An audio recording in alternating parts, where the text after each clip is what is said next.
controversial new anti-terror laws have come into force in Russia, which will require telecom companies to store all communications made by users for 6 months. Opponents of the new legislation warn it will give the Kremlin unprecedented scope to spy on its opponents and create an enormous data security risk. The new law became a reality on Sunday, the Moscow Times reported, and forces mobile and internet companies to retain the text messages, phone conversations and chat activity of all customers for 6 months and metadata for 3 years. Companies will also be required to help the security services decode any encrypted messages. Russian providers will have to surrender the data to security services if presented with a court order. Those who fail to do so could face fines of up to $15,000. Telecom companies are scrambling to expand their storage abilities and warning that the costs involved will be passed on to customers. The new legislation is part of the so-called Yarovaya laws, co-authored by conservative United Russia politician Irina Yarovaya. The law was signed by President Vladimir Putin in 2016 after the bombing of a Russian passenger jet in Egypt the previous year, and is supposedly designed to fight terrorism. But activists have branded it the Big Brother law and say it will be used to criminalize and persecute the Kremlin's political opponents. The law introduces harsher penalties for anti-government activities.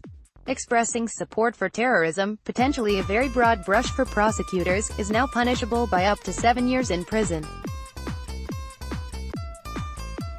A charge of extremism, which has been used to prosecute social media users who criticize Russian policy in Ukraine, could now bring an 8-year jail sentence, while those found to be taking part in mass disturbances may face 5 to 10 years behind bars. It will now also be illegal to not warn authorities of suspected crimes such as terrorist attacks, armed uprisings, hijackings and others. The new legislation poses significant cybersecurity challenges. Artyom Kozlik, the director of the Russian Roskomsvoboda Internet Rights Group, told The Times that the new legislation risks huge data leaks. "I am certain that sooner or later these databases will be hacked or leaked and the data sold on the black market," he said.